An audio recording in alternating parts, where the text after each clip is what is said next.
Kick off summer with Memorial Day savings at Lowe's.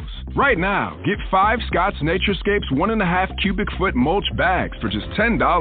Plus, get up to 40% off select major appliances and save an extra $50 on every $500 you spend on select major appliances $396 or more. Lowe's, we help, you save. Valid through 5/28. Mulch offer excludes Alaska and Hawaii. Selection varies by location. While supplies last. See Lowe's.com for more details. Blog Talk Radio.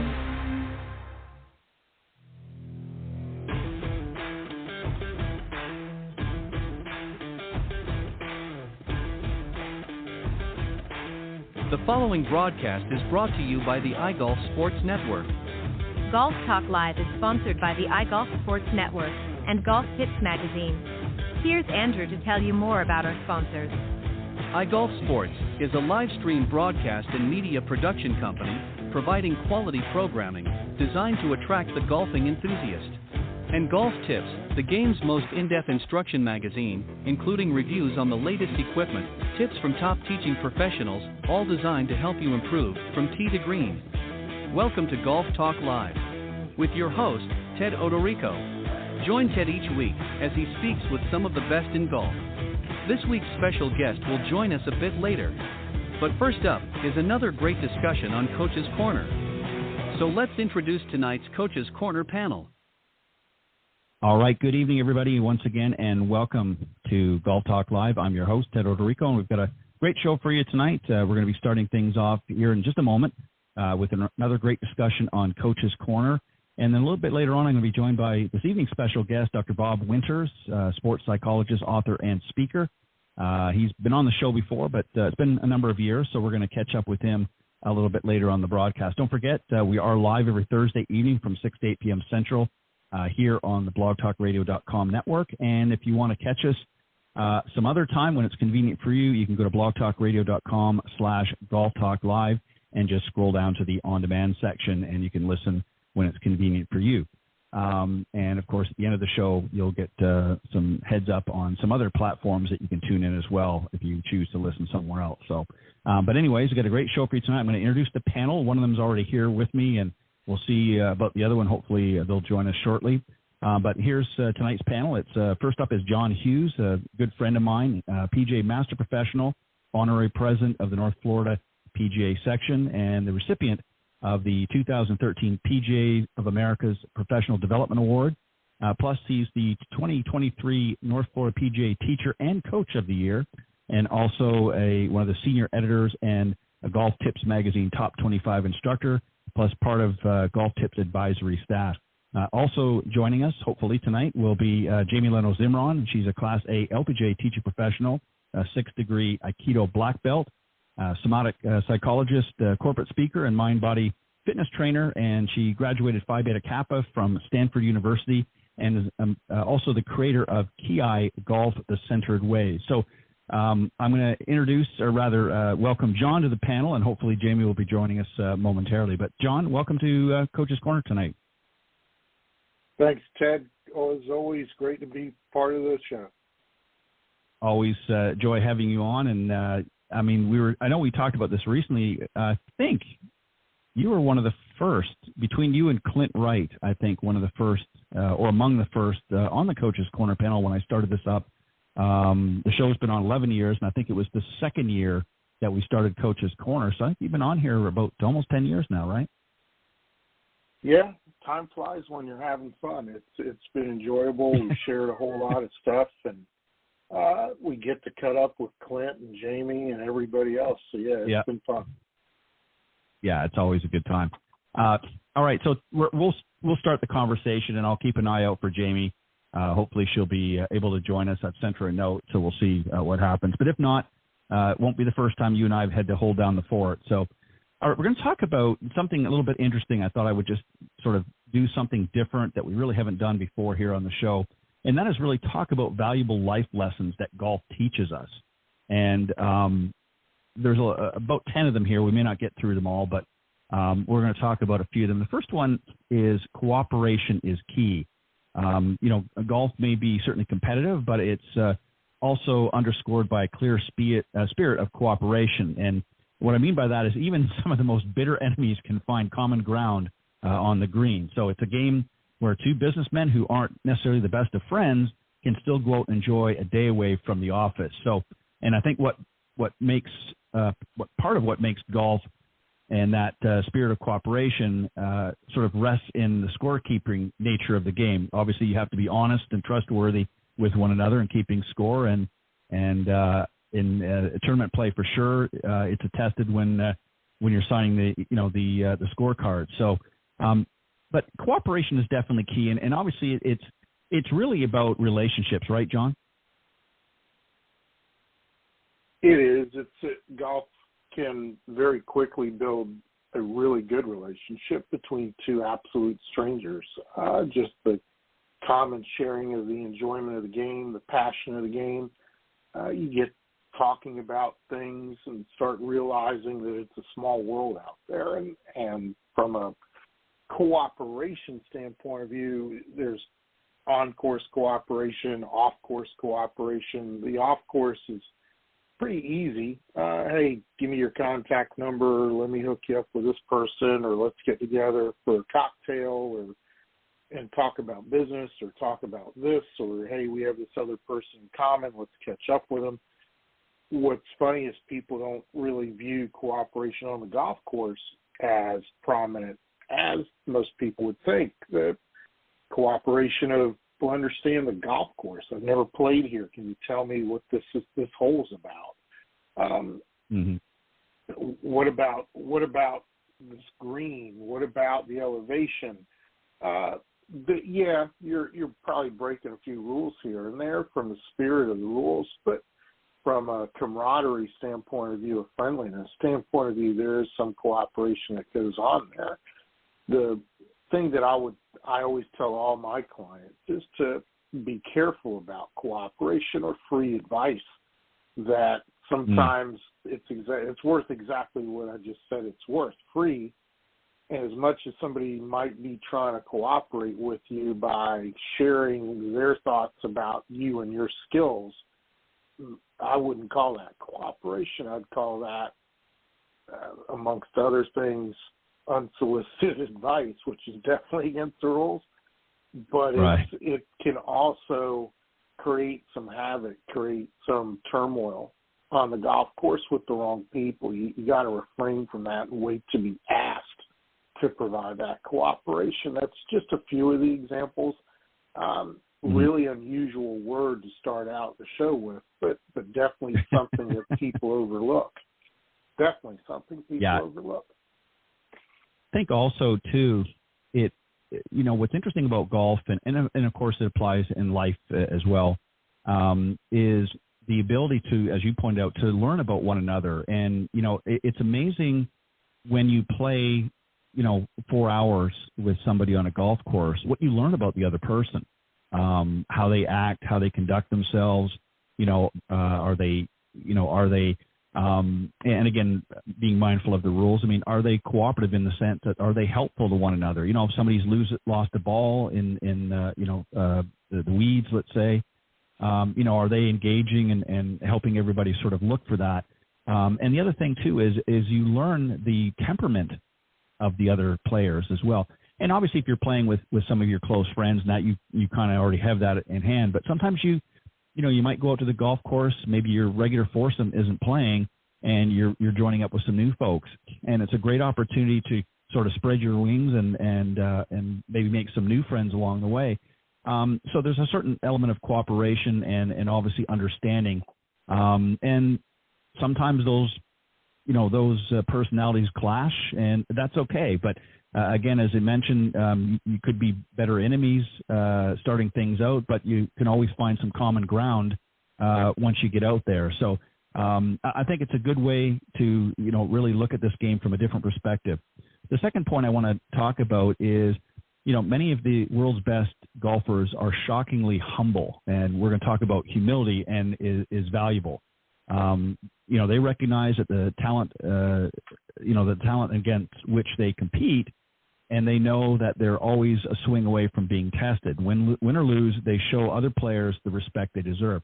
So, even some of the best players in the world certainly, for the most part, are very humble when they're out there. That, again, kind of goes to the first one a little bit, is the type of people you're playing with. Are they, people that, are respective of one another, and there's a lot of things, but I'll let you give a few examples and then I'll follow up. But humility is definitely another one as well, right? It is. The humility is probably one of the most valued characteristics, but sometimes one of the rarest ones to find on the golf course. As much as we see great examples every week in, week out, of how each of these professionals are grateful to their teams, their families, very humbled by the support that their peers give them, there's probably just as many, if not a few more, that aren't quite so humble. And the game eventually creates some humility within all of us, one way or the other, whether it's on the course or off the course. The real key here to me is when that happens in your playing career, to use that term loosely. If it happens early, most likely the person becomes a really, not only a respectful golfer, but a very good golfer from the sense of being able to be relied upon, being able to be called upon for things off the golf course, whether it's charity, whether it's just some help, going back to the cooperation. Hey, can you help? Can I bring your truck over and move some things around for me? Someone passed away, need to move things out of the house. What I see is when the humility takes longer to settle into a golfer, and or when an adult starts a little newer, a little fresher, maybe at a more advanced age, around retirement age, sometimes that humility is hard for them to grasp. And I try to coach them to understand the same forces, the same experiences that they experienced as professionals and in their personal lives that provided them some humility. Be willing to accept that on the golf course, because it's the same learning curve. It's the same wealth of experience that you must go through without any shortcuts. And the more you're trying to shortcut those experiences, the less humble you are, the more difficult the game is. We can look at the pros, certainly, as examples, but I like to see the examples. A couple of my clients who are very charitable, always calling me and getting me to help them with their philanthropic efforts. Very giving of their time, very giving of their assets and resources. And when they get out on the golf course and play, not a whole lot bothers them as much as somebody who's not quite as humble. It's their ability to deal with adversity, where the humility sort of settles in with its roots, and you're better able to deal with things shot to shot, round to round, year to year.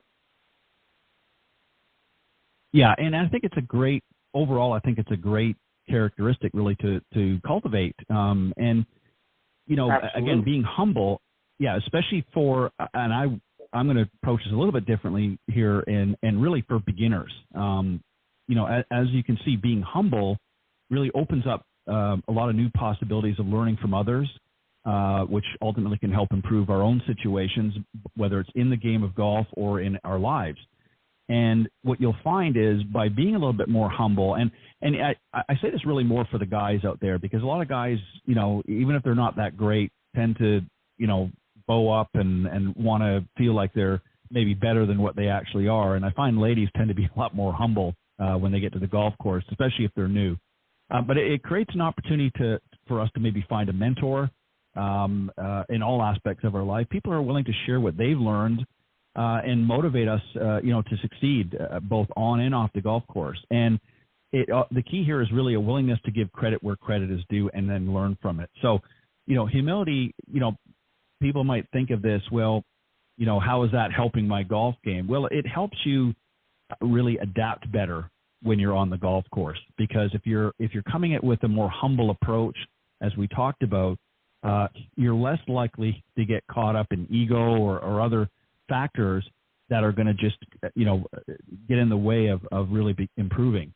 The next one, too, I think is one that really, and especially in life, but also on the golf course, and John, I think you'll agree with this, it's nice to have some luck, get maybe a lucky members bounce once in a while, but the truth of the matter is hard work is more important than luck.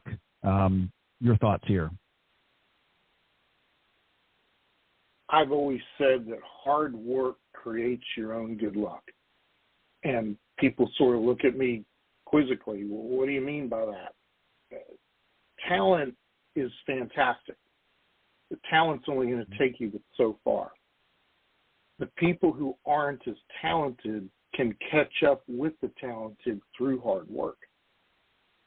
But talent and hard work will always win out. And typically, as hard work is put into play more often, practice, playing, fitness, nutrition, mental game, whatever it happens to be, you do start creating your own luck. One could argue that luck starts with the ability to make a decision that keeps the odds in your favor, which in turn should make you that much more luckier. Am I going to take a risk-reward shot that I don't have the skills to pull off, but if I pull it off, wow, what a reward I get. And then instead of being humbled by missing it, you're all mad at yourself for missing it. And you feel like you're talented enough to pull it off, but you didn't put the hard work in to know and feel confident that you could have pulled it off. And that's the big difference. When you can put in the work, I wrote a blog post about a year or so ago, are you practicing your what-ifs, the situations where you don't ever practice them. But that's hard work. And it's sometimes difficult to find a place at a practice facility or even on a golf course where you can go practice it. But the people who put in the hard work and are talented, you see them pull these shots off, and it's not lucky. It's they've worked at it. They've worked real hard at it. You're going to get some lucky bounces, and those are coin flips, whether it bounces out of a tree in your favor, caroms off of a hill and stays out of a fairway bunker and lets you hit something out of the rough instead of the fairway bunker. Those things, the rub of the green, they happen. Flip a coin. It's going to work itself out to all come out in the wash at some. But when you're really talking about luck, the luck you create for yourself has more to do with your hard work and your experiences, so you can make better decisions, keeping the odds not in the house's favor, the golf course's favor, but keeping them in your favor. And doing so, my clients get so surprised when I ask them to pull off a shot that they believe is too conservative. Yet at the end of the hole, we look backwards, see how they played the hole, and they're like, wow, I did shoot less. I did score less with that hole. And it was, I took an unlucky situation and turned it into a lucky situation for me. Luck isn't always a good bounce. Luck is more about making decisions based on your hard work and your talent level to overcome the adversity, to overcome your opponent when needed. But too many people rely on luck. When I played soccer 40-plus years ago, we had a phrase, unlucky.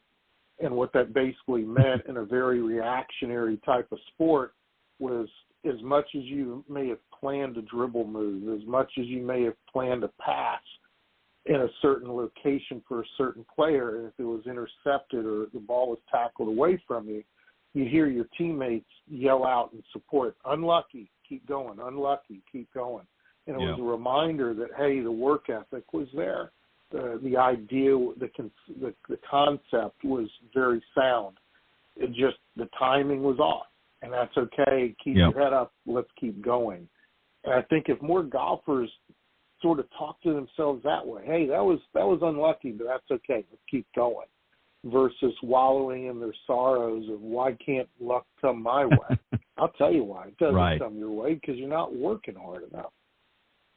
Right. I always equate it too is the more you practice, the luckier you're likely to get.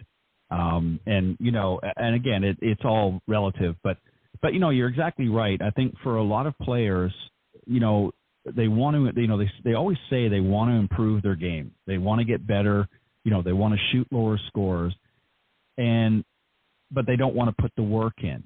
But there's also another key to this as well, and I'm just going to say this very briefly, and then we'll move on, is hard work has to be carefully planned out.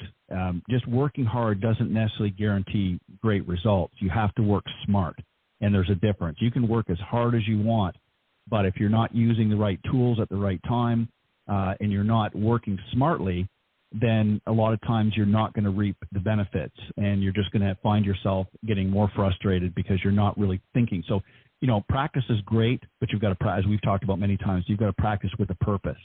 And you've got to make sure that you're practicing the right things that you need to be practicing and not just sort of, going through the motions. And people think, well, I've been working hard on my game. I'm hitting a lot of golf balls. But then when you isolate and sort of water down what they're doing, they're not really working that much harder. They're hitting a lot of golf balls, but they're not really practicing smart. So, again, hard work is definitely going to pay off, but you got to make sure you're doing the right motions and the right steps along the way. All right, we're going to move on. Never say never. Whether learning the game of golf or improving ourselves, can work either way. And I think golf teaches athletes not to give up, even in the face of repeated failures. This is one here. Again, we all get faced with some, John, with some bad breaks, difficult. Maybe we've made a decision we thought was the right one, ultimately didn't pay off. And some people are willing to, especially if they had a bad couple of holes, you can see them throwing in the towel. They're just not, really putting much effort in, the last few holes because they figure, well, I've kind of blown it now. I'm not going to shoot the score I want. That's definitely a no-no. What are your thoughts on this? That's such an overused phrase, and people, because they hear it all the time, just sort of slough it off. But it's a very true phrase. You just never know. There's to me, there's no such thing as never if you put your heart and soul to it and create the organization in your practice that you're talking about, or just in your daily lives. When you're saying, hey, never say never, what you're really saying is anything is possible if you put your mind to it. Where I see golfers not necessarily go wrong so much as not quite get it completely right is when they think they've got it, and they won't give up so much as they'll lighten the load. They won't practice as hard or as often. And they're basically saying, well, I'm never going to lose this. Well, don't ever say never, because you're going to lose it. You haven't put in enough time. When you look at the world's best, they're constantly putting in the time because they believe in that phrase, never say never. Anything's possible. What ends up happening is creating some expectations. To me, expectations are failures waiting to happen. When you put the word never into your vocabulary, well, that's never going to happen. Well, you have that kind of attitude, sure, but then you're also going to turn around on the first tee and go, well, I put in an hour's worth of practice before I play. This ought to work. And the two just don't coincide. It's like oil and water. And you inevitably get to the point where when you're saying, well, this will never work, the opposite extreme is, well, it should work. It's me. I'm a great athlete, or I'm a great person. Why can't it be me? I agree with you. Why can't it be me? But it can only be you if you're thinking, hey, never say never. It's possible for you. It truly is. The one and only person in golf that has to believe in anybody is you believing in you. And that phrase sort of sums it up. But when you hear it, you hear it so often, it almost washes in one ear and out the other. You tend to forget what it truly means. Yeah, and I think, John, for a lot of people, the reason why I picked a lot of, this particular topic tonight was, I really wanted to talk about things that everybody wants to focus on specifics of the game, and that's important. We understand you've got to work on your fundamentals, you've got to work on your short game and that. But there's a lot of things that go along with this just in our everyday lives and situations that really can help benefit you if you've got, and it really boils down to having a good attitude and being positive and reinforcing that good attitude and that positivity in the things that you do in every day of your life. If you're coming to the golf course, and this goes into the next one I was going to say this, we know that circumstances in golf are rarely ideal. Shots often, sometimes have to be taken from some of the worst, imaginable locations, but we have to make the most of each situation. Complaining certainly isn't going to accomplish anything. And the good golfers accept the situation, strategize, and remedy it the best they can, right? I actually thought you were picking all these as a good segue to Dr. Bob later on, but he's the confidence doctor. He'll tell you, he'll back up exactly what you said. It's about understanding what your background is and building upon things that you have confidence in. The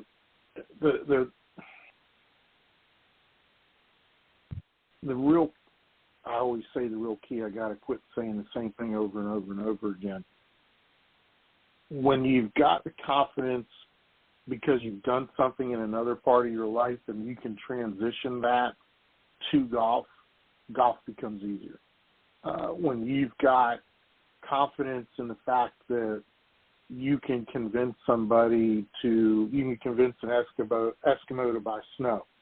Well, you ought to have the confidence then to convince yourself that you can hit a certain shot if you put the time and effort in. If you're the type of person who's very well organized, very prepared, why not have that same confidence in building your game around some more organization, around some more preparedness, versus just be laissez-faire about it. Maybe it's the laissez-faire that's getting you not so confident because you're out of your comfort zone. It's really, I do this a lot with my clients, particularly professionals. I try to relate what they do and how they do it to golf. And the easier ones that I can do this with are doctors, attorneys. The harder ones are accountants because they're so fixated on micro things. A lot of golf is the macro things and trying to switch them to the other side. Not necessarily, they call it the dark side. I call it the lighter side because there's less to be thinking about from the macro side. But if they can start thinking that way, all of a sudden things transition to become easier to accept, but more easily comparable to how you handled adversity in another situation. You are who you are, and you have your own patterns of handling adversity. Why not use what has built the confidence for you in the past with the other endeavors you've experienced? And a lot of people go to the golf course thinking they're Superman. You don't need to apply that, or Superwoman. You do. And that goes back to the humbling of the game. Once you get a little bit humble and realize, wow, this is the microcosm of life, why not try this?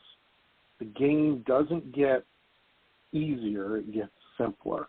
And when it gets simpler, it's more easily understandable, more easily organized, and you enjoy it to a heightened degree more so than you have before. Yeah, I think that's well said. I think that the more you understand it, it definitely does not get easier from the standpoint. Golf is always presenting challenges, even at the highest levels. But the more you understand your own game and understand your limitations and so forth, then the more you're able to adapt and make the necessary changes to improve. And it's always a learning process. And one way I think really, and again, this is in life as well as golf, is a lot of golfers spend time worrying about their bad shots. And the less capable they are of making up those bad shots, each shot I look at it as a different story and a chance, as they say, for redemption. So, we all come up short sometimes, but no matter how bad we mess up, there's always an opportunity to sort of turn things around. So what I want to talk about now is not to focus on failures. I know that's a word some people don't like to use, but it's not a failure as, that you've failed miserably at something. It's just that this particular shot didn't come out the way that you anticipated.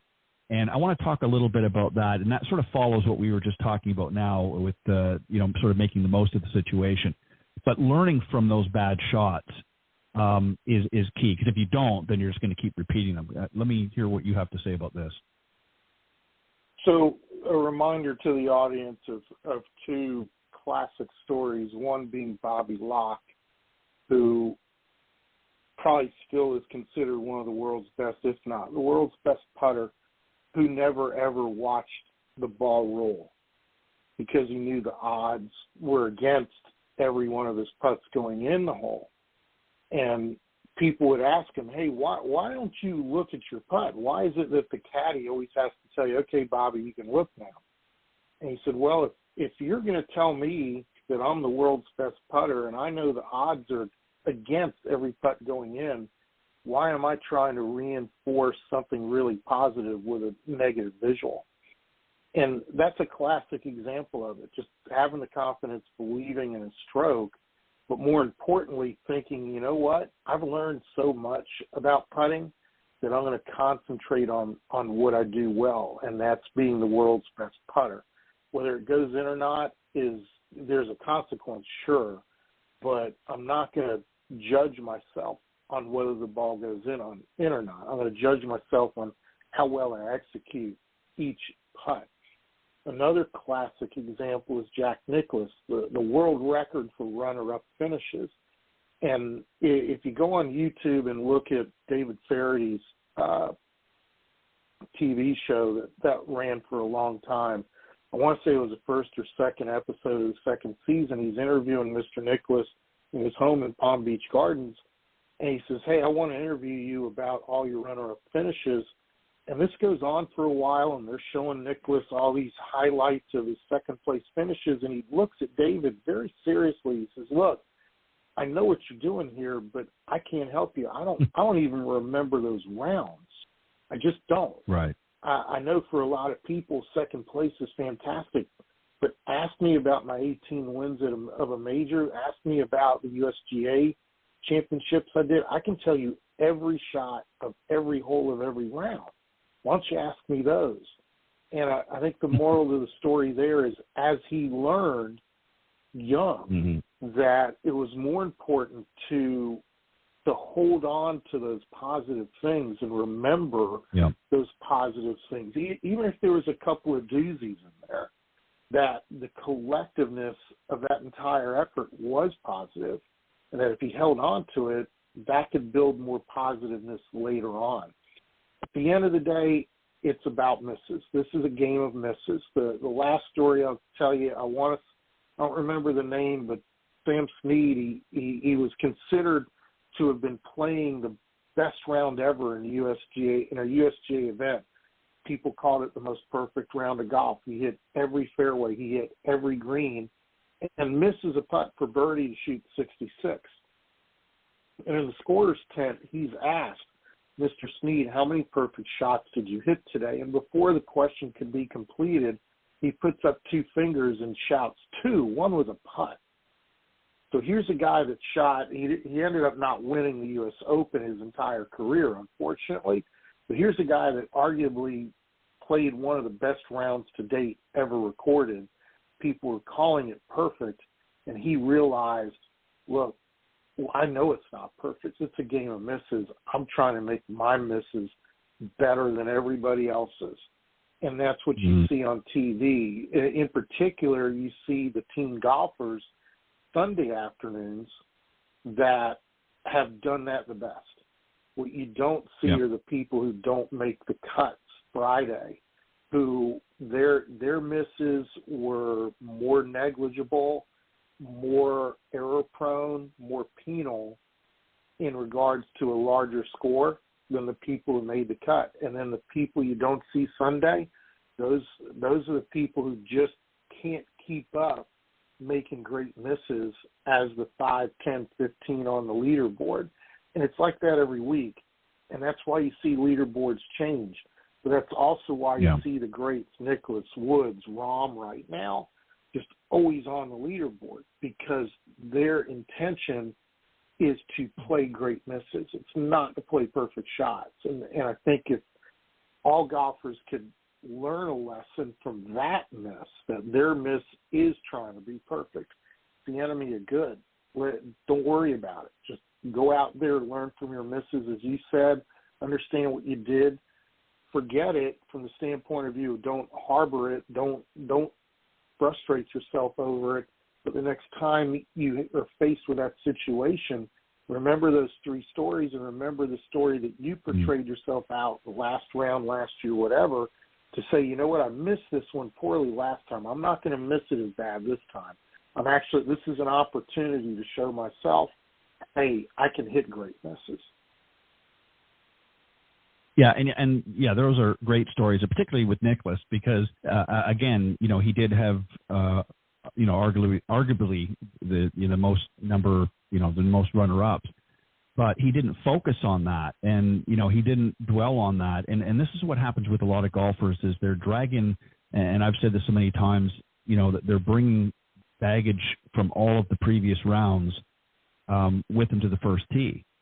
And, they're playing this particular round, remembering and reminiscing about all the bad shots they hit. And, the difference between somebody like Nicholas and Woods and some of the others is that they don't. And it's not, it's not a matter of being arrogant or not realistic. There's no need for them to think about that. They know they made a bad shot on hole number 3. They understand what they did wrong. They made adjustments. They corrected it, and they moved on.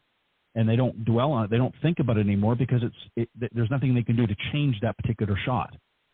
So there's no reason for them to even think about it. So it's very understandable why Nicholas would interrupt Faraday and say that, because there was no point in talking about it. I mean, it might make great television and great conversation from the announcer's perspective, but from the player, I can certainly understand why Nicholas wouldn't want to do that. Why talk about something that you can't change? It just doesn't make any sense.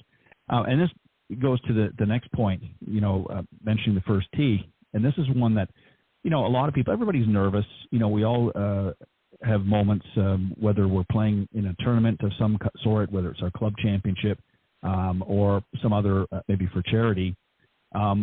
We all occasionally have the jitters. They're normal. But they're controllable. Certainly years of training may not necessarily eliminate the jitters, but with practice, they can certainly be controlled. When you're dealing with some of your students, when clearly they've identified, where they've, clearly identified the fact that they've got those jitters or that nervousness, if you will, that nervous energy, what is some of the advice that you give them how to handle that, and what do you do specifically to, is there something that you teach them to overcome some of that challenges so that when they're faced with it the next time, they're going to handle it much differently? I go back to a high school coach playing soccer who really brought me out of jitter. It was a big game. And within the first 10 minutes, I blew it. And he pulls me off, puts somebody else in for about 5 minutes, and he just told me to sit. And he looked at me and says, "You ready to go back in?" And I'm like, "You know what? I don't have an answer for you because you've never pulled me." And he says, "I pulled you because you cared. But you cared so much that you forgot about what the task at hand was. You forgot about the here and now. You forgot about what it meant to start the game, not necessarily not feeling nervous or jittery so much as channeling that energy correctly. Do you think you can go back in and do that?" To paraphrase what the conversation was. I went back in. I had a great game from there on out, but the goals I let through in those first 10 minutes inevitably were the winners. when people step to the first tee, it does mean you care, and that's fantastic. I'd rather somebody care than not care. But you can care a little bit too much, and when you're caring too much, your mind nor your heart is in the here and now. What I ask people to do is make sure that when you step to the first tee, the caring is now focused solely on what you want and what you want to accomplish. If you want a ball to hit a certain target, then to accomplish it, what do you want to do in return? And you start becoming very narcissistic, for lack of a better way of saying it. As you draw your focus in, the distractions that create even more nerves sort of go away. Breathing techniques work.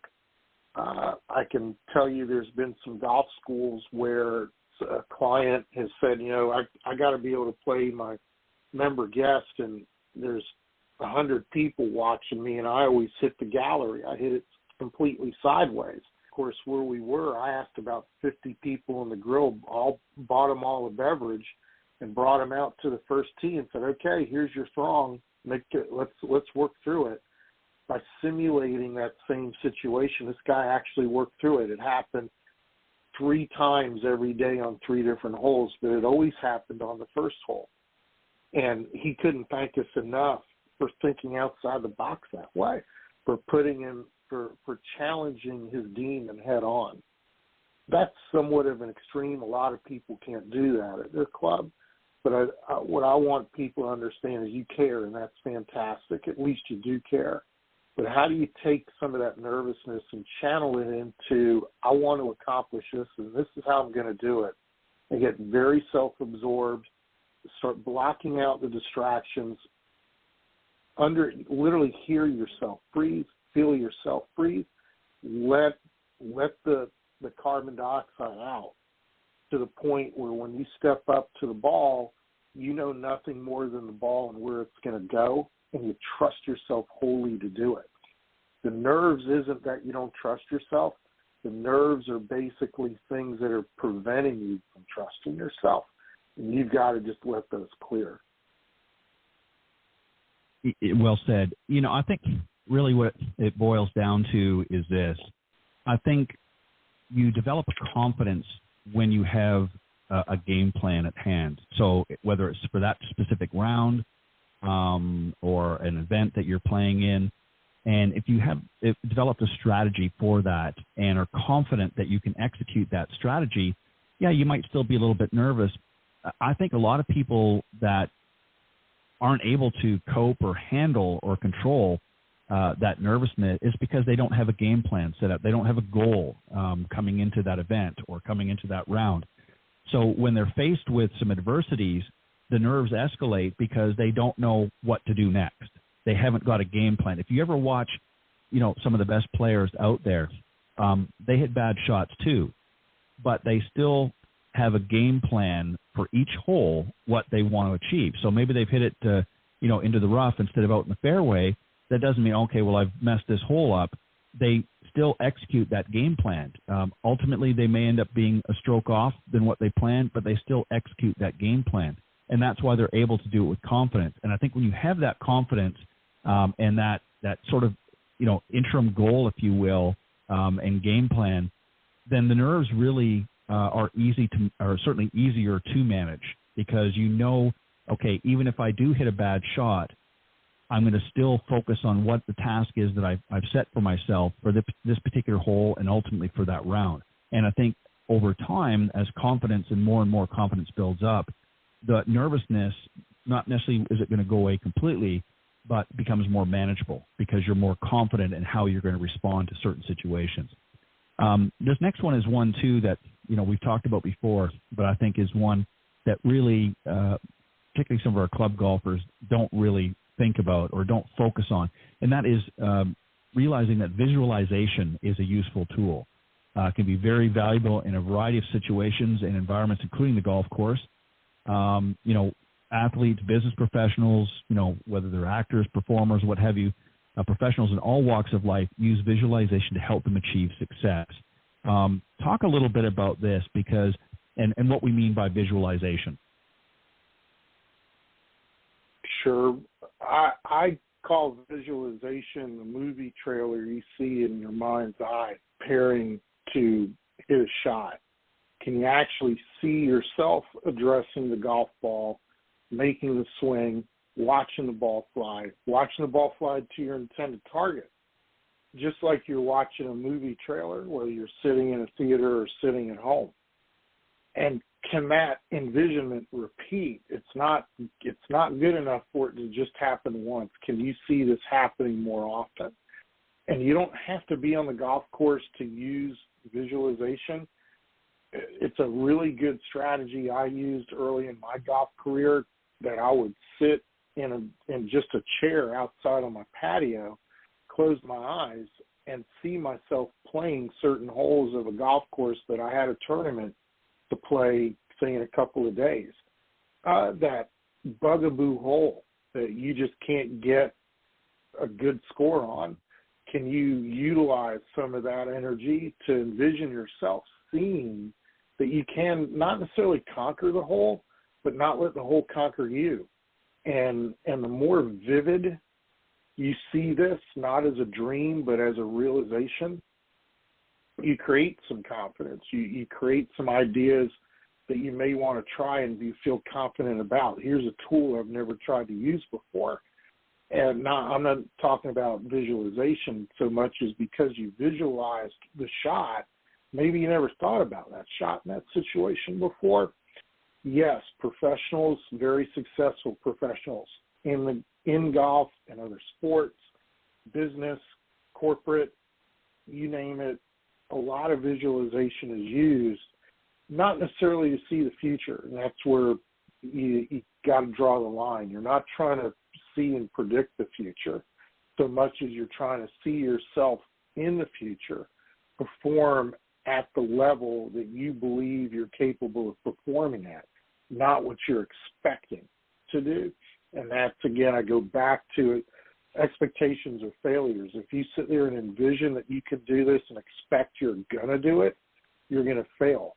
The carryover is your pre-shot routine, that once you've seen this visualization in your mind's eye, that you feel confident about it, it repeats without you having to put a lot of thought or effort into that repetitiveness. Now you have to bridge the gap. How do I get to the ball still envisioning that? How do I prepare and set up and do the things necessary for me to be that golfer I just watched? What is it that I'm going to accomplish as I swing? Most likely not a swing thought, because as you're watching the visualization, you're probably not thinking of swing thoughts. You're watching the swing happen. Can you actually just let yourself let it happen? Dr. Bob, who you have on later, he and I have had many conversations about this. I've had this conversation with a lot of sports psychologists throughout my career. It's a really vital part of a very successful person.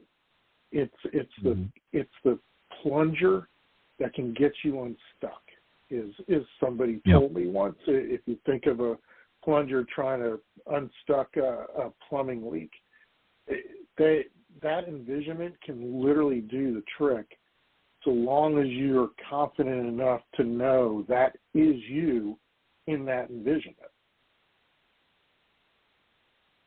Yeah, and again, well said. You know, it's interesting because, again, a lot of golfers, you know, even on the practice tee, you know, even when they're on the range, you know, they're not really visualizing the shot that they want to produce.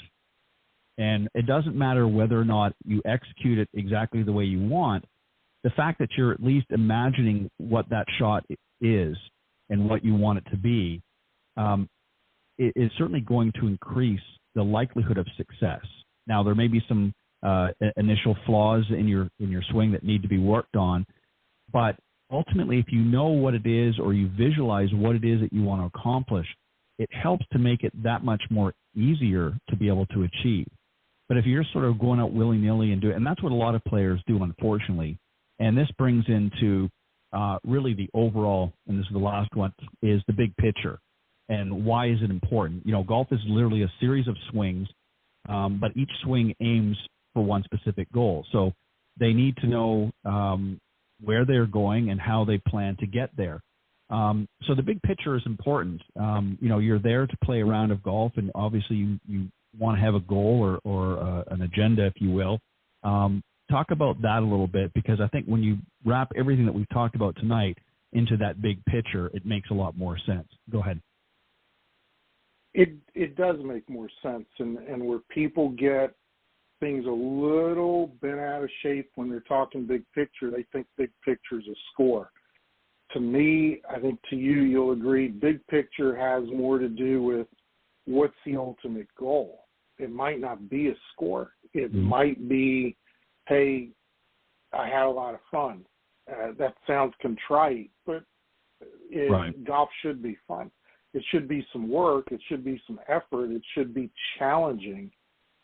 But is that a big picture kind of thing? Sure it is. The other place where amateur golfers get a little lost with the big picture is judging themselves based off the big picture. Yeah. The greatest players in the world don't judge themselves. They evaluate, and there's a big difference.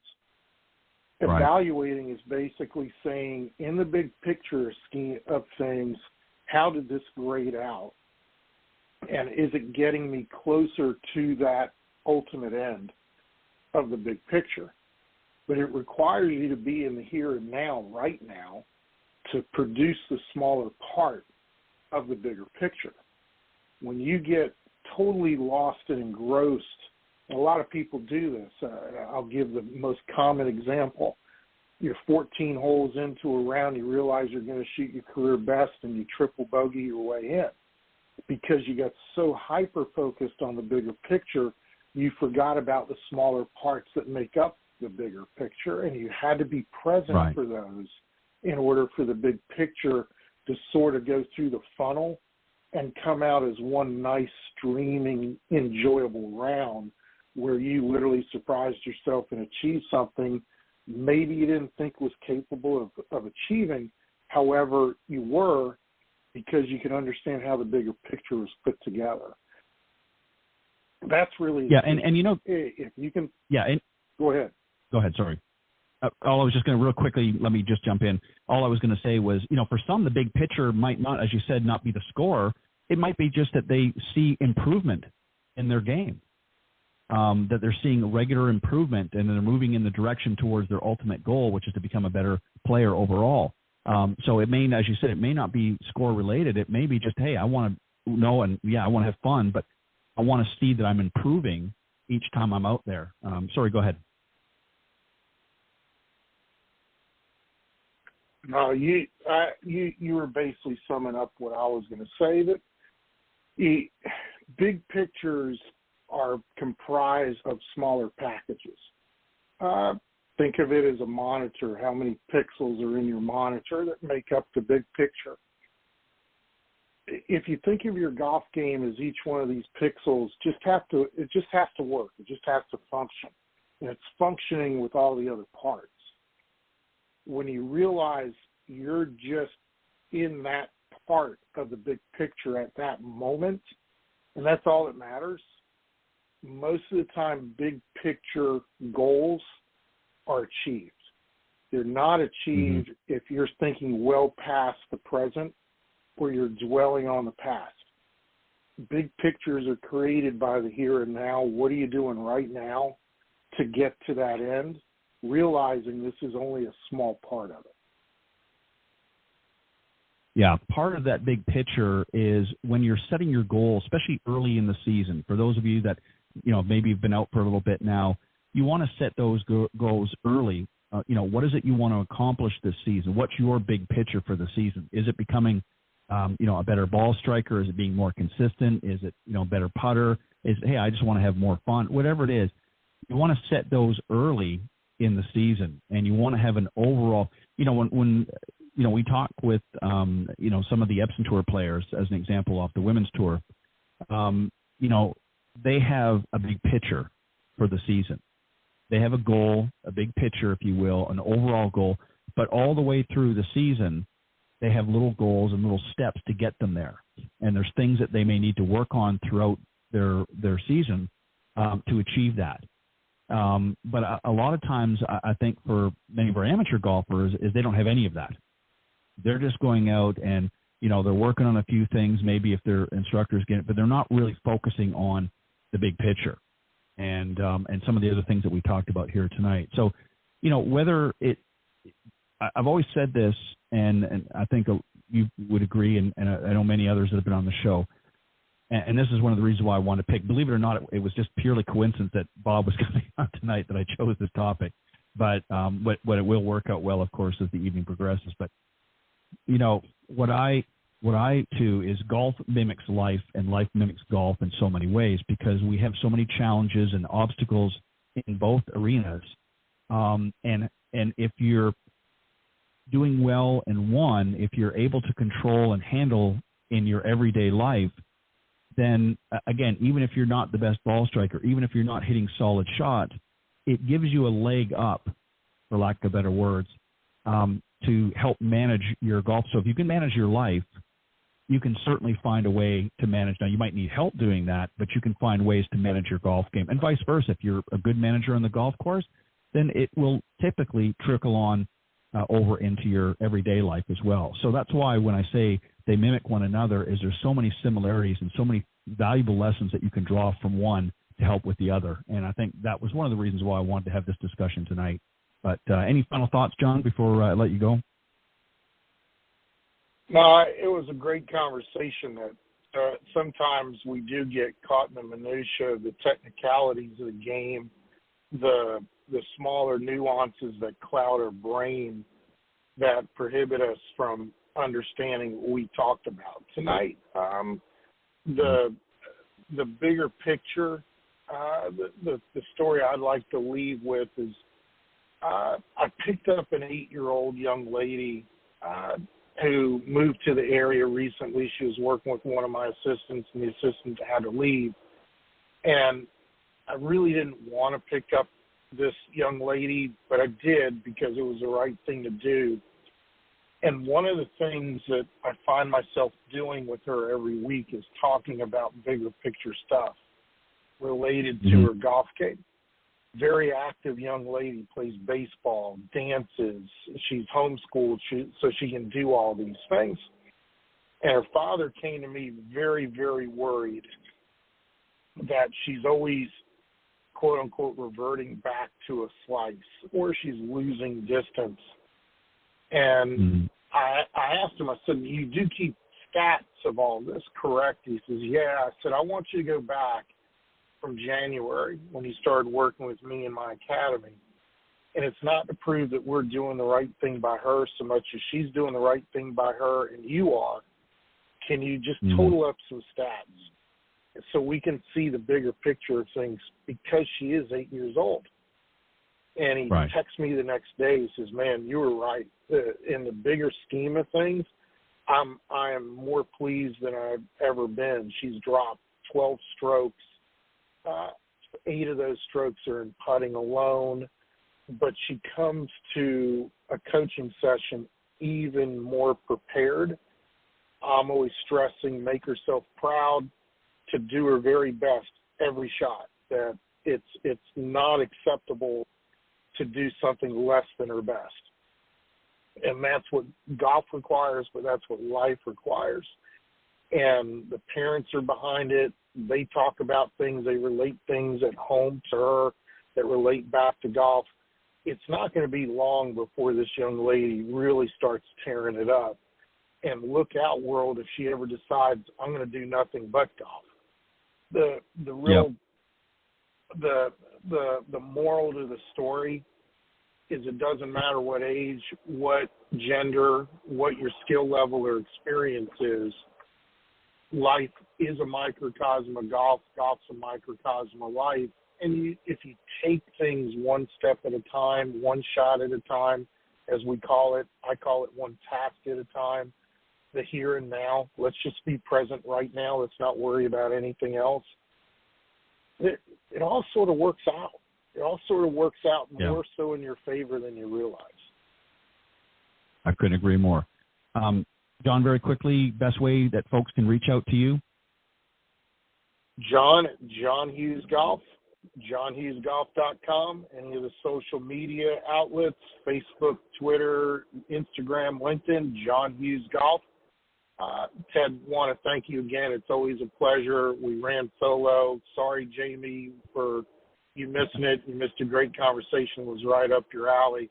I do appreciate the opportunity every second Thursday, Ted, to contribute, share the passion, and let people know that there's people like us out there who can help them in more ways than one.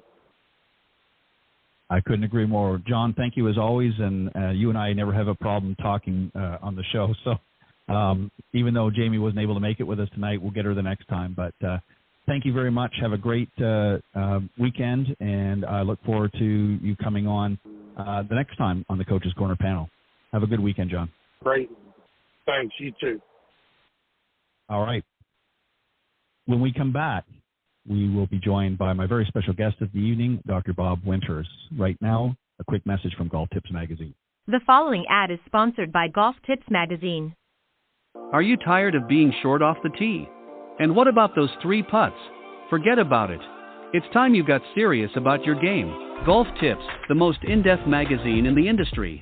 For over 30 years, Golf Tips has delivered expert content such as the latest golf instruction from America's top pros, simple to follow practice and game improvement drills, fitness and mental game tips, equipment, training aids, accessory and apparel reviews, golf destinations and travel tips for every budget, and so much more. Don't miss a single issue. Go to golftipsmag.com and subscribe today. All right, welcome back, everybody. And let me tell you a little bit about my special guest this evening, and then we'll bring him right on. As I mentioned, my guest tonight is Dr. Bob Winters. He's an internationally renowned sports psychologist specializing in confidence building, sports vision, putting, and performance enhancement. His mentoring philosophy is centered around the psychology of achieving personal excellence. With over 45 years of experience as an athlete, coach, researcher, and educator, works with a number of athletes around the world and has multiple champions at multiple levels, ranging from juniors right up to professional. And he's been trained in sports psychology, motor learning and development, sports vision, and sports medicine. And as I said earlier, in addition to his sports work, he is also an accomplished author and inspirational speaker and consults with many private business owners and corporations. So please welcome my very special guest, Dr. Bob Winters. Good evening, Bob. Welcome. Good evening, Ted. Hey, Ted. How are you? Thank you for having me on. It's a pleasure. What I left out there is you've actually been on the show before, and I was looking earlier before we went on tonight, and to see and you were on in August of 2015, and I was thinking, wow, I thought you were on a long time ago. I know.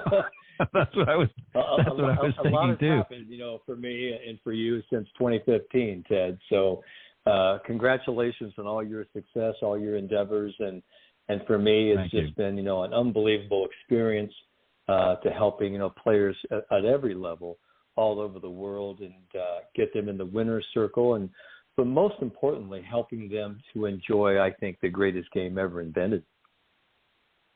Yeah, that's probably, I would say, right in front is we want people to have fun at this game because we know the challenges, and we can talk about some of those in a little bit. But, golf is certainly a challenging game, unlike some of the other sports. But ultimately, you want to have fun.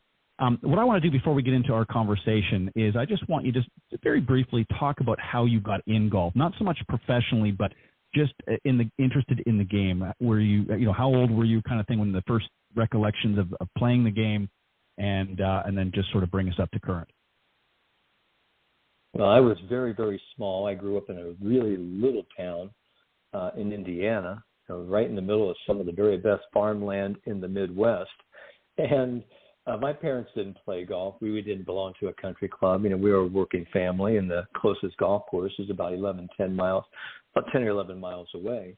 And I just picked up a golf club one day. My older brother, was in, the U.S. Army, and he started, taking up the game. So I started playing when I was about 14. I've always been self-taught, and I went and started reading, all the different books that I possibly could.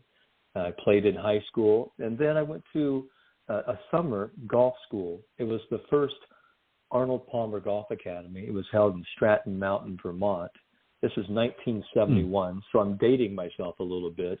And it was so far ahead of its time, Ted. It really was. I mean, they even had a video room, a video camera that looked like a huge motion picture camera. And they had, a lot of different sort of cameras. But the first day I drove from Indiana, and like I said, I was very small. I was only about 5 foot and only about 90 pounds when I was a senior in high school when I graduated. So I went there that summer, getting ready before I went to college. And the very first day I was there, I locked my keys in my car. This is an important story because I locked my keys in my car, and we didn't have a lot of locksmiths up there at Stratton Mountain, Vermont at that time. So my parents sent via the regular mail, snail mail, an extra set of keys. So for 3 or 4 days, I was there at the golf course with 125 other boys for a 3-week golf school. And at the end, Arnold Palmer was going to come and spend a couple of days, with us. And I borrowed a club, from Bodie Marks, who was the Yale golfer captain, and he had some Ben Hogans. And I remember the first day out, I had a Ball State T-shirt and some blue jeans, some borrowed, golf shoes. And they had a 215-yard par 3 hole that went up the hill. And no one had actually had an ace on that hole before, ever. And I stood up there the very first day with a borrowed driver. I hit a driver on this par 3. It hit the front of the green, and it went in. I made a hole-in-one the very first day at the Palmer Golf Academy. And 3 weeks later, I went on, to win one of the championships. And Arnold Palmer had a chance to play some holes with him and meet him and, talk to him. And he asked me, he said, well, Bobby, he goes, I've never had a hole-in-one with the driver. What does it feel like? And I said, it feels pretty daggone good. And Arnold, who has always been, my hero, he says, I imagine it does. And he gave me that big Arnold smile and, shook my shoulders. And that began, sort of this career where I went to Ball State University and played. And then I've got to be really good and went, turned professional. And then I got, into the world of sports psychology, golf psychology, and performance enhancement. And the rest is history. And I've been with, some of the very best people in the world. And I've been the resident sports psychologist with David Ledbetter at the World Teaching Headquarters here in Orlando, Florida at Reunion. But it's been a hell of a journey, I got to tell you. So that's how we got started. It was just I picked up a club, was self-taught, and started reading a lot of books by Player, Palmer, and Nicklaus. And I've been kind of self-taught my whole life, but I've had a lot of great input from a lot of great teachers along the way. Yeah, what a great story. Arnold definitely was, by a long shot, the best ambassador of the game. Nicklaus has done so many great things for the game as well, but Arnold was definitely, I think, the ambassador for golf because he just had that personality. Everybody that you talk to and the stories that you hear all say the same thing. Is he just, he obviously had such a love for the game, and it was just like, you were talking to a friend. It was not, somebody up on a pedestal. He never made you feel that from everybody I've spoken to. And so what a great story and what a great opportunity and wow, what a great hole-in-one to have as an academy too, to make it even add icing to the cake. Well, what I think was really a great story was, the marketing director, I think his name was Richard Lechtaler, was, using my picture, and I think it was on the Wall Street Journal and the New York Times, my picture, and they said, first day at the Stratton Arnold Palmer Golf Academy, young golfer from Indiana gets a hole-in-one. Look what we're really doing here at this academy. So it was a great marketing strategy. But what, I really want to say about, the king and he really was just, my idol, just a wonderful person. And I've had a chance to, play some golf with him, over the years, and so sad of his passing because, Arnold Palmer was the absolute most loved athlete that I think I can think of. People respect Tiger, they respect Jack, and they love, Jack for what he's done. But the genuine love for Arnold, because Arnold would actually make you, and that's not a VIP, but the very individual person that you were. And I remember I hadn't seen him in 2 or 3 years after he was a counselor, and I worked up there a couple of years later with him. But he always remembered me, remembered my name. And every time, and I think a lot of people forget this about Arnold and many of the great celebrity athletes that we have, is their ability to recognize faces and names. But I remember at the Western Open, I was on the bridge, and I was there with my brother, and Arnold was coming through, and I was about 21, 22 at the time. And Arnold looked at me dead in the eye. He goes, "Hey, Bobby, are you out here to follow me?" And I was just taken back. I go, "I am." And because he knew my name. And to me, I've always thought this, in my world, Ted, and you know this to be true, the two most important words coming out of someone else's mouth is your name on their lips, and they say it with a smile. And that's what Arnold Palmer did to me, and that was the greatest lesson I've ever learned from the king himself. I couldn't agree more. All right, we're going to get into a little deeper dive into what you do now. This is actually coming from, I guess, a golf mental game strategy seminar that you had a few years back. We're not going to date too much, but we'll go back a few years. And this really talks about the expectations and performance that you put together. And there's really two aspects of it. There's the negative expectations and positive. So we're going to try to get through everything here if we can. So I'm going to. I know there's a lot of them, but we'll go through this. But what I want to talk about is one of the expectations, and we're going to start with the negative first, of course, and then we'll finish with the positive. But this is something, an expectation a lot of people have, and I'm going to let you just go, but the expectation of playing perfect golf. Your thoughts? Well, absolutely. I mean, I think that's the whole notion. And the problem we have with expectations is that they interfere with our ability to stay in the moment and focus on execution. Because you have to understand really what an expectation is. An expectation in golf is a preset standard of performance that says, this is what I anticipate to happen in the future.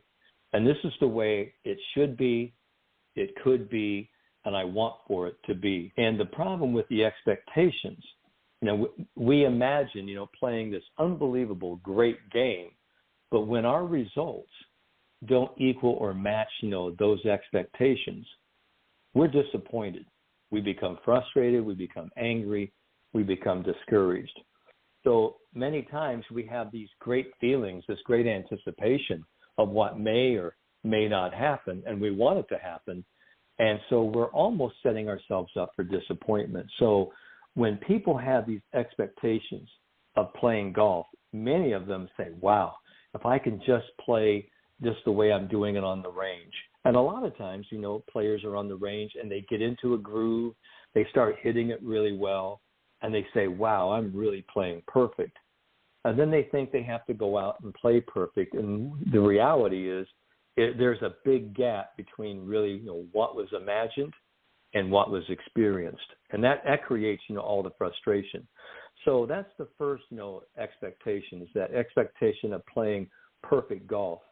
And we all have been with people who are never satisfied with the shot. And even if they had a good shot and you say, that's a good shot, Ted, really nice. And the perfectionist, not in you or somebody, they come back and go, yeah, I'm not that good. I hit it off the toe a little bit. So they're really never satisfied. They never get any good juju, even out of their good shots. So they always reach this unachievable standard. So a perfectionist goal, you would say stepping stones to success. A perfectionist and those people with high expectations, they create what I call stopping stones. they get in their own way. They just never, ever get off, to a good start.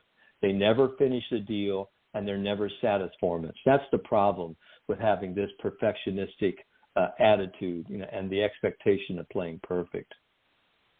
Yeah, I think I've played with a few of those over the years, so I know exactly the type you're talking about. You mentioned about frustration and disappointment. Yeah. Oh, I know, at least. But, you talk about frustration, disappointment. And another area is they're focusing on the score or shooting low numbers. And what ultimately ends up happening, and we see this so much, as instructors, is if they're having a bad round, maybe they've strung a few bad holes together, they're not able to recover. And you can almost see it in their way, their body language, and that is like they've given up. How do we handle that? When you've got somebody that's trying to focus on those low numbers, they've got that high expectation that, hey, I got to shoot low numbers. But when it doesn't happen, it's almost like they've given up. Well, it's as if they've damaged their round. What they had a pristine scorecard, they're going along really well, and next thing you know, they hit a bad shot, and then they start taking their trash. Instead of becoming golfers, they become garbage collectors. And there's a concept that I call is chucking. Chucking is something like choking, but it's, associated with the feeling of yuck. And, chucking is when you actually just give shots away. You give it away through an unforced error. It's an emotional error. You get mad, you get angry, you get upset, and before you know it, you play 2 or 3 holes, you've gone bogey, double bogey, bogey, and before you realize it, and you calm down, that's what chucking is. But the real problem comes, Ted, is that I think almost 99% of the people who play the game are playing the wrong game. And they're playing the game of what I call a questioning mindset. Because the first thing people ask you when you come in, Ted, they do not ask you, hey, Ted, did you stay emotionally composed in every shot out there today? Did you enjoy your experience? They don't ask you that. What's the first thing they ask you? What'd you shoot? They ask you, what'd you shoot? What'd you shoot? So it's all about the score. And this is the ultimate paradox in golf, Ted, is that if you want to shoot really, really good scores, you have to be able to give up the notion of focusing all of your attention and purpose around shooting a score. Because ultimately, the most important number in golf is 1. Because that's the only shot you can do right now in the moment. And that's why having expectations, takes you someplace where you don't want to go, either into the past or into the future. So if we can get, people to focus on the here and now, the power of this moment, and do it one after one until they're done, I guarantee you people would be playing a heck of a lot better, and they'd have a lot more fun. And we were talking about the fundamentals. That's really what the first 3 letters, of fundamental is. It's fun. Right. And it should be, it's mental. Fundamental, right? So that's sort of, we try, as the sports psychologist, to keep it fun, to keep people happy. So that's a pretty big job, and I've got a lot of people that aren't that happy playing. They say they are, but they come off the golf course very frustrated. Yeah, and this goes to the next one here, and that is they're focusing so much on the results or the outcomes rather than the task at hand. This is another area that a lot of people allow themselves to be distracted while they're playing, as they're more focused on, okay, what's the result going to be, instead of focusing on what they need to be focusing on at that particular moment, right? Oh, absolutely. I mean, think about it. As we go and play, there's so many golfers that, go bogey, bogey, par, and so they start talking to themselves. They say, hang on, I'm 2 over after the first 3 holes. Let me see here. And they start predicting. They start projecting their score. They go, if I par out, I can shoot 38 here on the front, shoot 36 on the back. I could have it. They're already trying to account for their game of golf, and they've only played 3 holes.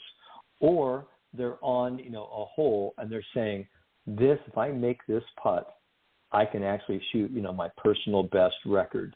And so they start labeling, and they start getting ahead of themselves instead of actually being over a 4-foot putt, and saying to yourself, this is a 4-foot putt that should be made. these people have the expectation of, I need to make this in order to qualify. I need to make this in order, to break 80 or break 90 or whatever it is. So again, these expectations get in the way of us really performing to our true potential. Yeah, I couldn't agree more. I've interviewed a number of LPGA and players and offered the Epson Tour as well. And it was interesting. We were actually talking about it on my other program that I do Tuesday mornings called The Women of Golf, and my good friend, LPGA professional Cindy Miller, and I host that together. And, we were talking about this last Tuesday about how we had over the years a number of players who had never won and were frustrated, but they had an expectation of winning because they thought, well, yeah, I'm good enough. I'm grinding. I'm out there doing everything I need to do, but I'm not winning. And they forgot to really have fun. So there was an expectation of winning and being first and, being in the top 10 or what have you, to the point where every single one of them that we were talking to that had that mindset had literally was on the verge of giving up, just, cashing in their chips, say, I'm going to go find something else to do. And then for some reason, maybe they spoke to you or they went to one of your seminars, I don't know, but they started to focus on, just going out there and having a good time. And every single one of them won the very next week. What do you think about that?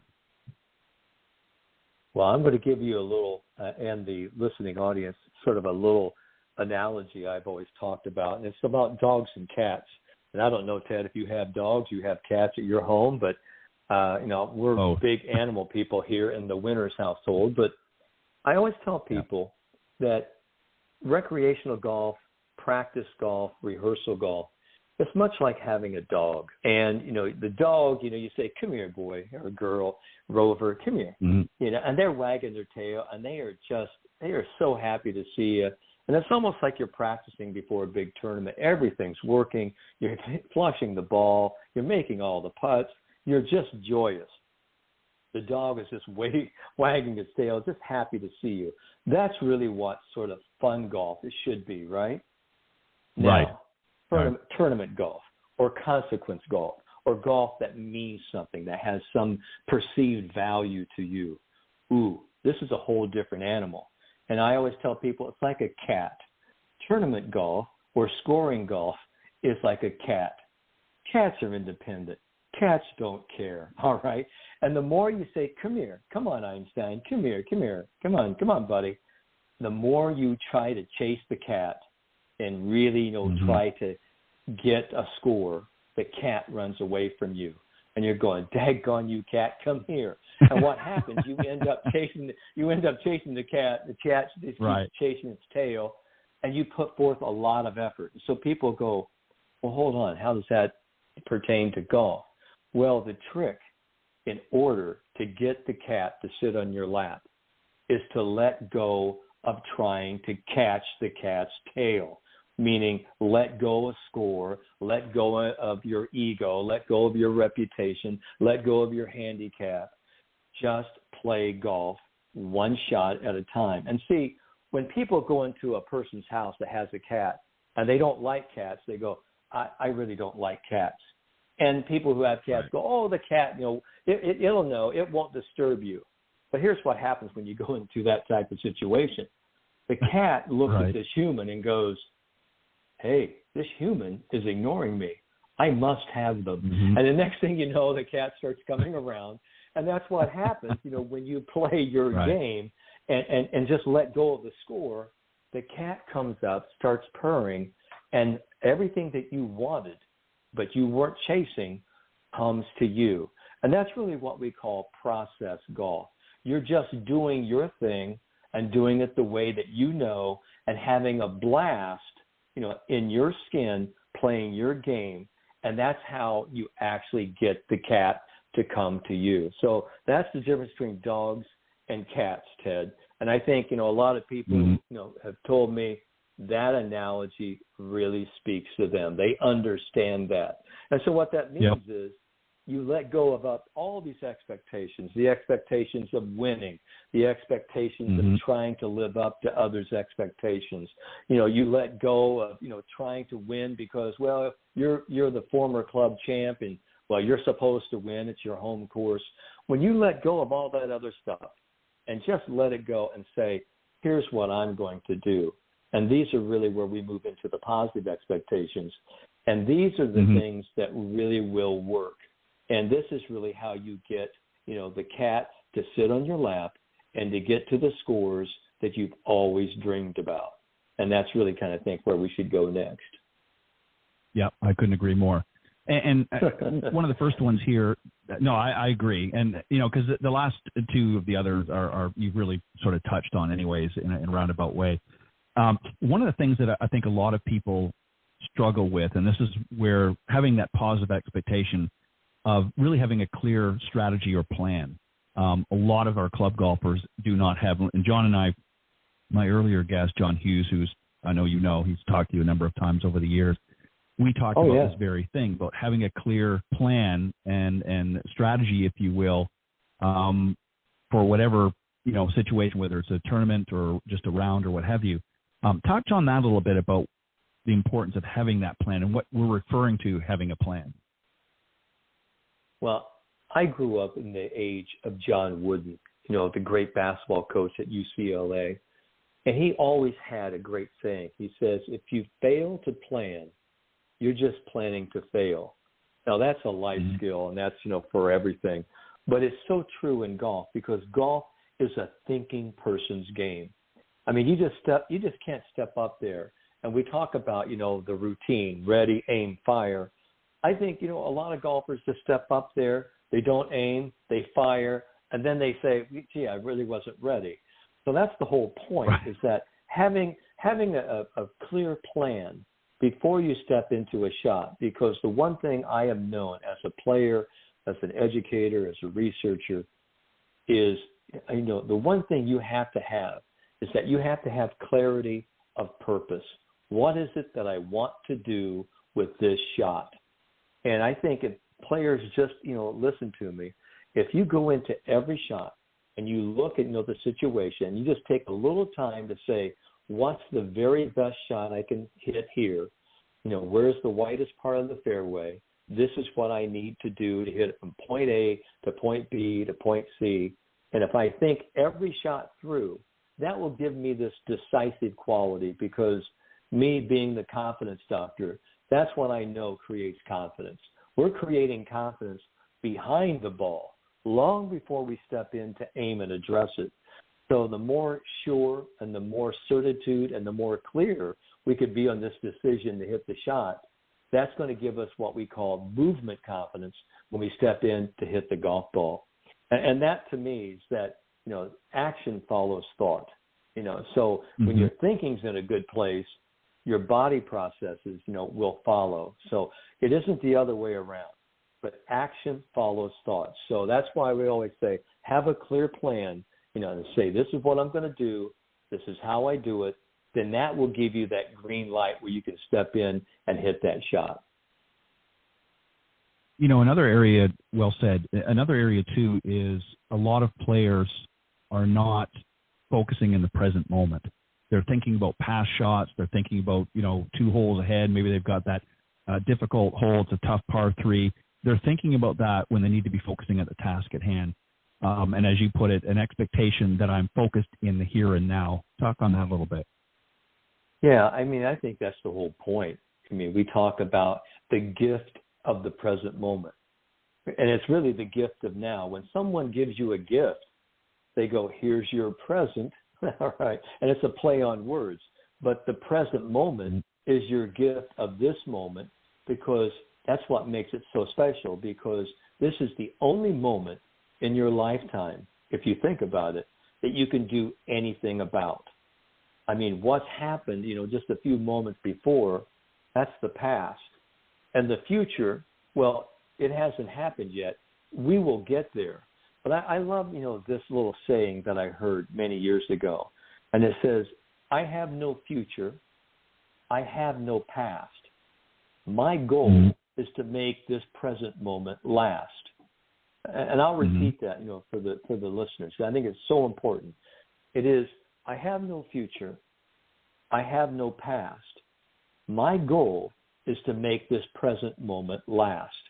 And when you make that present moment and you really are absorbed and engaged in performing in that moment. And we can do that one after one after one until you're done. That is the mantra for success. Now, if you actually start to think like that, now you are thinking like the top elite professionals in the world.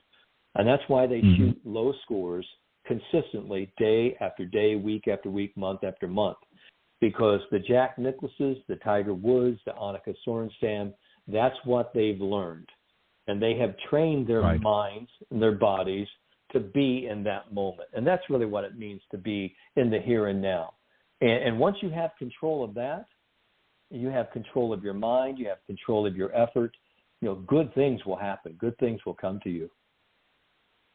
Yeah, that's such a great point, because when you look at all the players that you just mentioned, I mean, obviously, they're able to hit some great golf shots, but they weren't necessarily the best ball strikers in their profession. And, but today's golfer is so focused on being perfect out there, hitting every shot just perfect, but yet they can't put it all together. And a lot of it is because they're thinking too much, and they're not focusing, as you said, on the here and now. And another thing, too, is I think a lot of them lack a routine, a preparatory, if you will, in getting ready to execute that particular shot. And when I'm on the range and I'm looking up and down the range and I see a lot of players, warming up for their game or what have you, none of them have a routine. I'm not talking obviously at the professional level, but I'm talking at just the amateurs. They don't have a routine. I see that at pro-ams all the time too. They just go out there and they step up and they hit a shot, and then they wonder why, it just sliced into the trees or what have you. They don't have any sort of a pre-shot routine, right? I know you've seen it many times, right? Oh, I've had so many players, ask me, go, Doc, take a look at my routine. What do you think? I go, wow, it looks really consistent. And they go, it does? And I go, yeah, it's very consistent, and it's consistently inconsistent, is what I'm saying to you. Right. I said, every time you step into the ball, it's different. And so the whole point, and I was part, of this wonderful University of Virginia team and faculty and doctoral scholars where we were taking a look at pre-shot routines and the whole notion about them years ago. But the most important part of the routine, it isn't just, the number of looks, the timing, the sequencing. Right. But the most important thing about the routine is that it was habituated. You do it every time. And the most important part of that routine is that when you stepped into the ball, you knew that your golf ball was going to go to your intended target. So the expectation that I will stick to my routine is something, and your routine is your security blanket. It's the one thing that insulates you, and it actually just sort of helps you disconnect from all of the distractions, and it absolutely helps you absorb, the target and get into, this moment.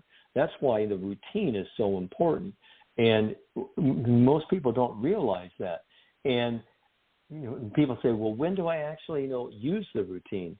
Well, the first thing you have to do, you have to start practicing the routine so that it does become a routine. So that's the point, is that, I always like to have my players, whether, they're on the tour or they're at, developmental tours, or even my college and junior players, I like for them to actually start, before they go to the first tee, to hit at least 10 balls and go through their whole pre-shot routine procedure with a club going to different targets. And once you can do that, that helps to create this transfer effect. We always talk about there's a time to train and a time to trust. Well, what we're doing here, we are actually transferring that trust, right there to the driving range, so you can transfer it to the performance golf course here in just a few minutes. So, yeah, that expectation about, sticking to your routine is absolutely gospel. I mean, that is just such, an important aspect, of playing great, consistent golf. I used to, for years, I would, various different players going through their routine. And, a lot of times students would say, well, what can I've watched the pros on TV. What can we learn from them? And I say, well, this is what you can learn from them. You're not going to swing like Tiger Woods or Nick Faldo or Annika Sorenstam. You have a different body, so forth. but you can learn from their routines, and you watch. And if you watch them on television and pay attention, and Tiger was great for this. I mean, some people were amazed, but, he would go through his routine. He'd get ready to execute the shot, and suddenly a camera would click, halfway in his downswing, and he would stop, which was amazing in itself. And then he would go through and repeat that entire routine again and get himself ready to do that, to execute that shot. And I said, that's what you can learn from Tiger Woods. Forget about what he does otherwise, because he's got a different game than you do. But you can learn from his routine. That doesn't mean to copy his routine, but to learn from what he does, so that when you're not ready, you go through your routine again if you need to. And that's what they need to learn, is to develop a consistent routine. And I think, it's something that's been going on social media here. It's Seve Ballesteros, and I believe he's at the 15th hole in Augusta. And, people are kind of, up close to him, and he's going through his routine, and he gets a little bit distracted, by someone right there close in the gallery. And the great, Spaniard turns around and goes, please, I'm nervous too. I know you're nervous. I'm nervous too. Please stay still. And he goes back through his routine, steps up, and hits just a fantastic shot. And that's the whole point. I mean, everyone gets nervous. Everyone has anticipation. They have, Sure. elevated levels of arousal and anxiety. But that's the whole point. And I think, the one thing I could just leave with all of the listeners here is that one of the most important things you can do if you're stepping into your shot, if you are not ready, if you are unsure, take the time to back off and actually just sort of get yourself together, because almost 99% of all golfers make this mistake, and it is a great mental mistake. And it's an unforced error, because they step in, they know they're not ready, they're uncomfortable, unsure, don't think they have enough club, but they say, I'll just go ahead and hit it anyway. And the anyway shot they hit goes anywhere. And then when they hit it, they berate themselves and they go, that was just stupid. I knew I wasn't ready. Yeah. Why didn't I just back away? So if we could just get everybody to do that one thing, if you just do this one thing, if you don't hear anything else that we're talking about tonight, you just never, ever hit a shot until you get yourself into this green light. Because so many times we walk into the golf ball with this yellow light and it turns into a red light, but we go ahead and hit it anyway. And it's much like driving a car and running a red light. You're just going to get T-boned. Yep. It just leads to disaster. Yeah, that's exactly right. Yeah, and for sure. Yeah, and that's what I say to them too. Is I'll point this out and I'll say, here are the best players in the world doing their routines. They're all a little bit different, but essentially they have a routine, and they stick to that routine, and they're consistent every single shot. So if they're doing it, why aren't you? You say you want to become a better player, you want to have more fun, you want to get out there and be more successful in your round, but you're not doing the things that they're doing. They're more focused on other aspects of their game, trying to get their arm in the right position or trying to get the transition, whatever, and they're focusing on things that really are not going to make them a better player. The one thing that will certainly help them be, as you said, be organized and focused better, they don't do. And you're exactly right. That's probably the one thing that we could probably say at the end of the show is, and we may even do that, is to, work on that routine. And I do that with all of my students and have for many years. Is that's one of the first things I teach them, is to develop a good routine. I'll look at what they've got, and more often than not, they're not very consistent. But I think one of the other things too that I know that you talk about here is, no matter what the ultimate result ends up being, we want to be able to have, on each shot, to give our very best, 100% of our very best. And again, it goes to some of the other things we were talking about, is even if you don't ultimately get the results that you want, you still want to get, how many times, and I'm sure you've talked to many, many of your players and students and that over the years, where, mid-round, they've had a couple of bad holes and they're not giving it 100% anymore, right? Exactly. I remember, back in 2001, 2002, a young Justin Rose and I were sitting down, and I was asking, Justin, I said, do you ever find yourself just sort of going through the motions in a round of golf, almost as if someone's kind of invaded your body and you're really not there. And I said, I'm asking you, can you give 100%, on each shot? Have you ever done that during a round? And, Justin, who's one of the nicest and greatest players, I've ever known, he said, no, I've never done that. Is that even possible? And we started laughing about it. And I go, it is, but it's something you have to discipline yourself to. It's something you really have to sort of focus on. I said, think about it. Has there ever been a shot or a putt and you said, I really want to make this?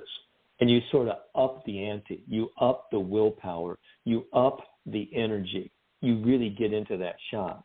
And he goes, yeah, I've done that several times. I go, that's kind of really what we're talking about. And I said, and that's really what, high-level golf is. It's meaning like I'm going to step into each shot and I'm going to get myself do the very best I can. And that's all you can do. I mean, sometimes we do it better some days than others. And I'm just not talking about a peak performance or getting in the zone. I'm just talking about having the willpower and the self-discipline to say, you know what, I'm going to give myself the very best chance to see how effective and how efficient I can hit this shot. And at the end of the day, score aside, you should be able, to sit down and go, did I do a good job?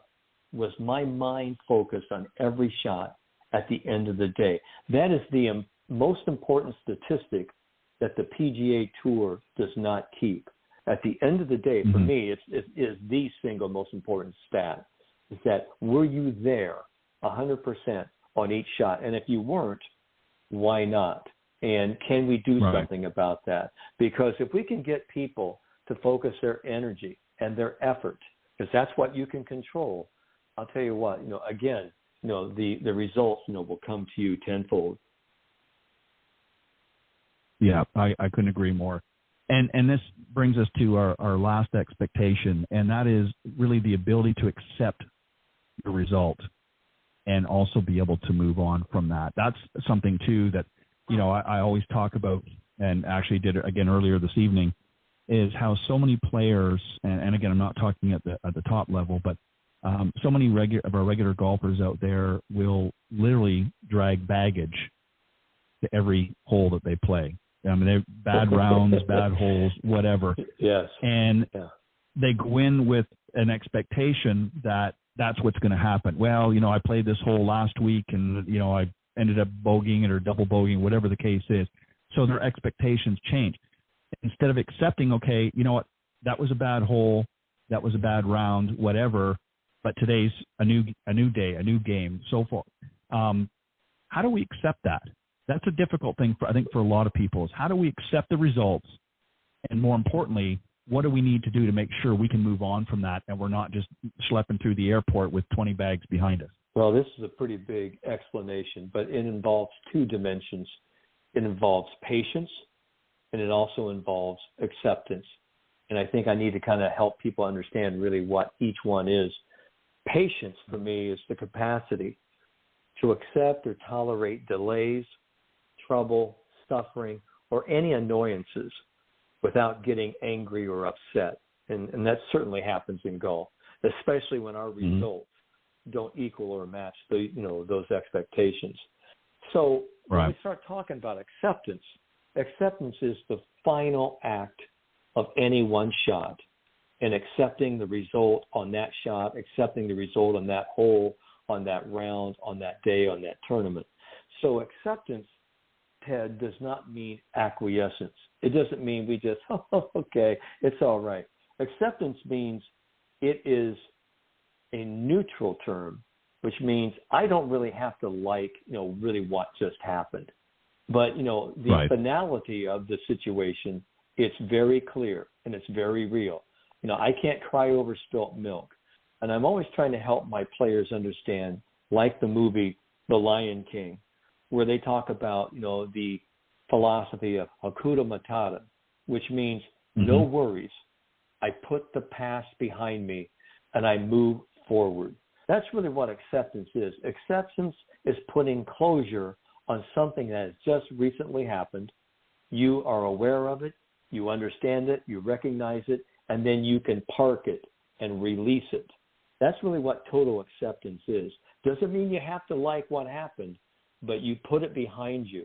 And that's really what, great players do. I mean, even at the club level, is that they actually take, a shot and they go, well, I can't, I can't, cry over spilt milk. And they actually put it and they leave, that frustration there. And I always love, the 10-step drill is that I'm going to take 10 steps away from that, bad, happening. And as I move towards the next shot, I'm moving with my eyes up, my head up, and I'm looking forward to the next shot with renewed vigor and enthusiasm. So I just always love that Hakuna Matata. It's no worries.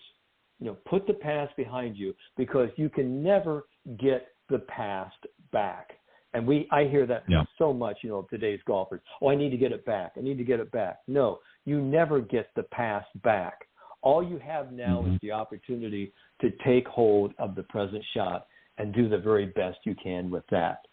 So we have negative expectations that take us where we don't want to go, and then we've actually listed these 5 expectancies that are really the only keys to really playing great and consistent golf. And I think, I just want to go through these real quickly, that the expectation that I have a plan, a clear plan, the expectation I'm focused in the here and now, the expectation that I will adhere to my routine, the expectation that on each shot I play today, I'm going to give them 100% my best effort, and the expectation finally that on every shot I will accept, that result, and I will move on, and I'll be ready to play my next shot. Those are the expectations that will really lead to great golf for any handicap, any talent level. We need to come up with a bag tag or something, Bob, and put that on every club golfers so that they can review that as they're getting ready to step up to their shot. They can look at these positive expectations and use that as their way of moving forward. I always see so many golfers out there, and as I mentioned a few moments ago about the, pro-ams, and you see them, one that always used to get me was, well, normally I hit 150 yards is my 7-iron, but they don't hit it consistently that distance. And so they're basing it on something they did last week or 2 months ago. So they make very poor decisions, and it's from a lack of preparation. Obviously, is not really understanding and not looking at the statistics that you've got. And this is obviously why it's good to work with somebody. But I think we need to get something in print so that they can have this on their golf bag. What do you think of that? I think that's something you need to do. Is that they can, I think go ahead. Definitely I can do that. The point I'm always trying to help people understand is that when you have a shot, and when people are doing now the lasers, or they actually know exactly how far they are from the pin, they go, oh, it's 150 yards. I hit a 7-iron here. And there's wind into their face now, and it might be colder. Right. Well, on that 1 or 2 times out of 10 where they hit their 7-iron 150 yards, they have this expectation that turns to be delusional, all right? They think it's an expectation of, okay, I hit every shot perfect 150 yards. But see, that's what most people don't realize. There's always 2 distances in a golf shot. You have the laser distance, which might be 150 yards, but your playing distance may be more like 165 or 168. Right. So you have to take that into consideration. So there's always those 2 distances, and I'm always trying to help my players understand that, because what I've always found is that, really good players, they will always take more club, and they always are trying to get the ball pin high, always at the pin, always pin high. They aren't coming up 20 yards short. They aren't coming up short of the green, because then you'll hear the player go, I just didn't hit it. I just didn't hit it. Well, after a whole round, they go, I just didn't get it. I just didn't hit it that well. Well, maybe it wasn't, your ball striking. Maybe it was your decision making. Maybe it was your club selection and your self-management. That's really where we need to improve. It isn't just the ball striking. So that's really where a lot of people, find themselves a little remiss, from, getting better every day. I couldn't agree more. What a great way to wrap things up. Well, Bob, thank you very much for coming on. I can't believe this hour has already zipped by. I want to give you an opportunity, obviously, for two things. One, to let the folks know if they want to reach out to you, the best way that they can do that through either website or what have you.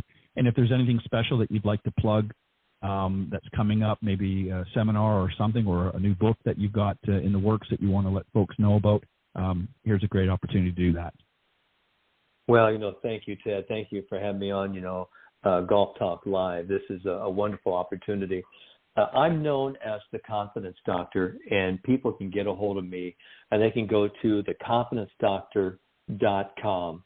I have a wonderful putting course, video putting course that's available. It's called the 10 Mental Keys for Great Putting, and I've had a lot of success over this past year. A lot of people have gone on that and said, wow, that has made a big, big change for me.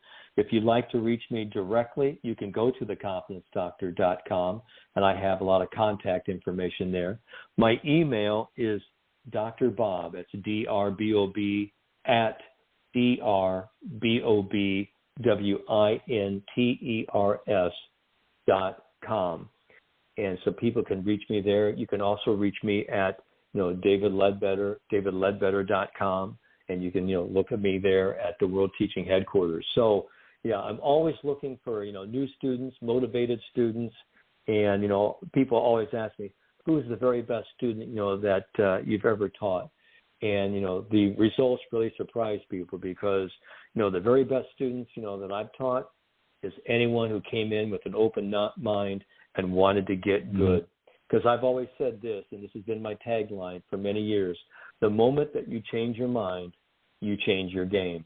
And that is so true. The moment you change your mind to open, to the possibilities and possibility thinking, it's amazing how good, you become in this game. So true. Very wise words indeed. And don't forget, work on your routine. Bob, thank you very much for joining me tonight on Golf Talk Live. I'll have you on again maybe before the year's out if you're available, and we'll work the details out at a later point. But thank you very much for coming on and sharing some very wise words with my audience. I appreciate it, and look forward to having you on again. Boy, Ted, I hope so. I can't believe it's been 8-9 years since the last time we were on. So let's see. Let's just make it maybe about 5 or 6 months, okay? Thank you so much. Great to be on the show. I appreciate it. Thank you for your time, and you have a great weekend. And thank you for all that you do, and I appreciate you spending time with myself and my audience tonight. All right. Thanks, Ted. Have a great evening. All right. You too. Bye-bye. All right. That was sports psychologist, author, and speaker, Dr. Bob Winters, joining me. If you enjoyed that, and for some reason, if you tuned in a little bit late and you missed part of the interview, you can go to blogtalkradio.com/Golf Talk Live, and you can scroll down after the show, and you'll see the recorded version will be there in just a few moments, and you can listen to the show in its entirety. I want a special thanks to John Hughes for joining me earlier on the Coach's Corner panel, and unfortunately, Jamie wasn't able to join us tonight, but we'll get her on the next panel for sure. And again, special thanks to Dr. Bob Winters for joining me tonight as my special guest. Have a great weekend, everybody. God bless, and I will see you next time right here on Golf Talk Live.